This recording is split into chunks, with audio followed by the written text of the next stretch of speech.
Well, hello, welcome again to a quick reading through of the Homeric Hymn to Apollo, and I got up to line 440.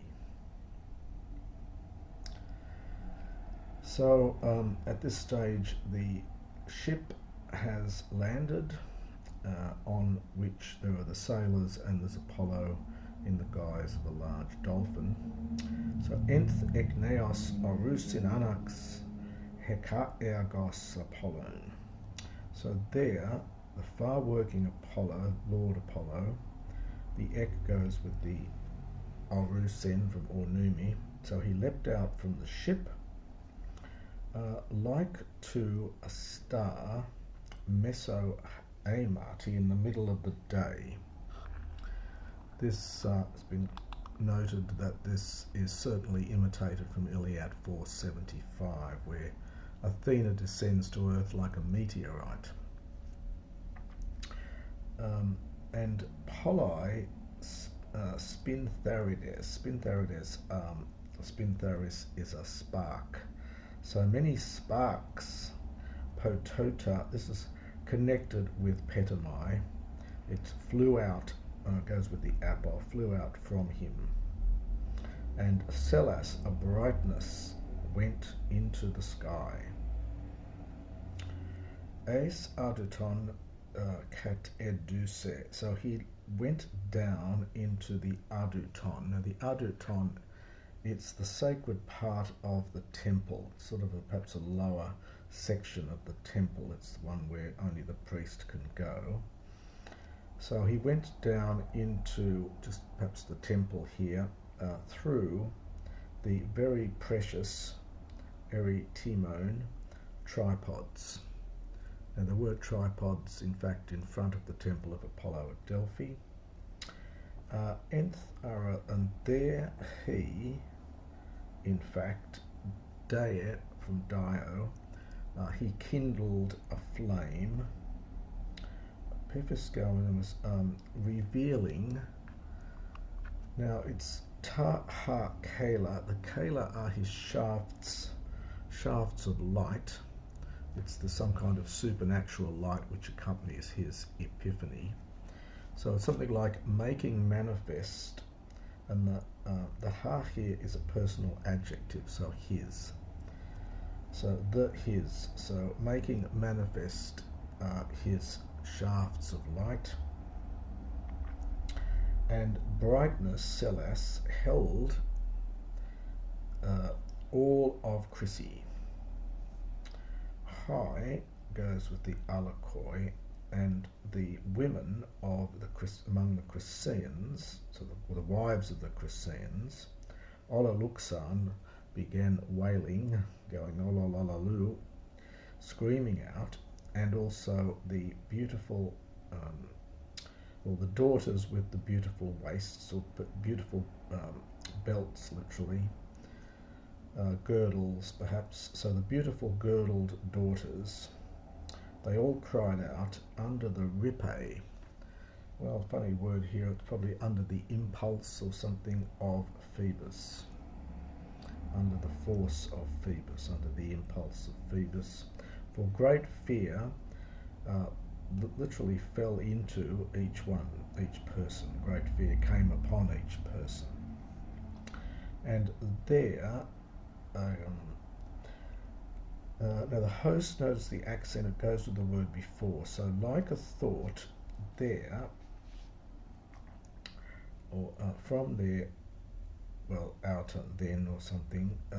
Alto petestai, funny expression, something like the alto is an aorist quite common in Homer, from halamai, to leap.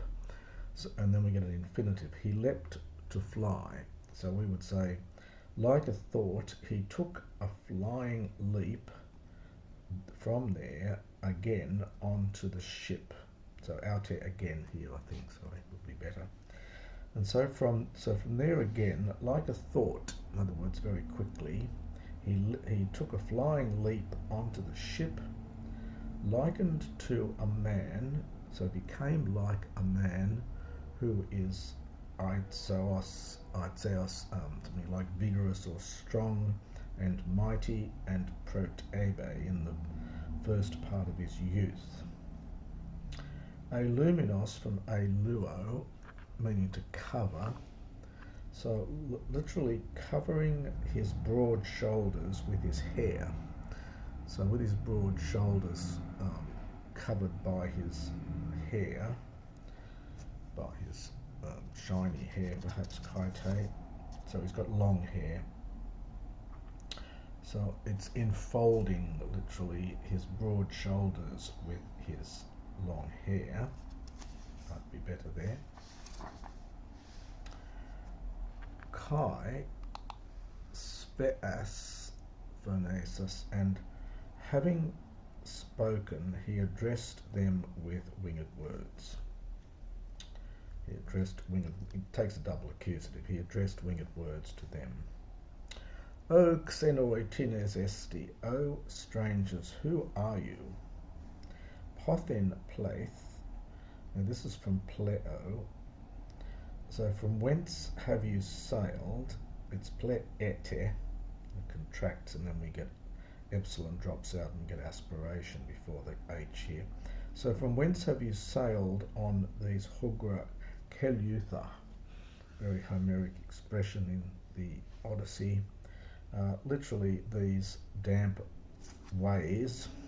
So these watery paths might be good there. So from whence have you sailed on these watery paths? Ati katapraxin, is it in some way on a business, after some business? Or mapsidios, vainly or idly, almost with no fixed purpose? Alaleisti, from alalemai, to wander. Or are you roaming about with no fixed purpose, like, and then we get a generalizing te, so sort of like leis deres, like pirates, hoop hala, over the sea, who alla ontai, who wander or who roam, parthemenoi, it's something like risking, placing their lives, so risking their lives, and bringing evil, bringing a bad thing, alla dapoisi, to foreign men. Tifth for potty, why then thus? Aesthon, now this is a dual for plural, it's from Hamai. So why thus do the two of you, well there's probably more than two of them, but why, it's as a dual, why do you sit tetier totes, terrified, afraid, nor ek bait, do you disembark onto the land, ude, nor, now the S there here I think goes with the kata, cat S there, and it's with this hopla. So nor do you stow the tackle of the black ship. This is the DK. Funny expression here. It does appear, this usage does appear in the Odyssey but not the Iliad. It's something like this is the way things are done. So this is the custom, pele for just verb to be. This is the custom of men who are eaters of grain, for the grain-eating men. Hopotan for hopotet plus an, whenever they might come from the sea to the land on their black ship. Ade kotes kamato, very Homeric expression. It's connected with ardio, to had enough of, to be sated. So it's sated with tiredness, so wearied, exhausted with tiredness, so full of tiredness. So when they come full of tiredness, and there, autica, and forthwith I should say, forthwith Himeros, desire, the peri goes with the hyre, comes around their mind, and then takes double accusative for them. So desire comes to their mind for them for, literally, sweet sitoya, food. So just to quickly do that bit again from up here. So this indeed is the custom of men who are eaters of grain, whenever they might come from the sea to the land in their black ship, worn out with tiredness, so having had their fill of tiredness, and forthwith desire for sweet food, hyre peri, literally takes hold of or comes around their phrenas, their mind. And that is the next section of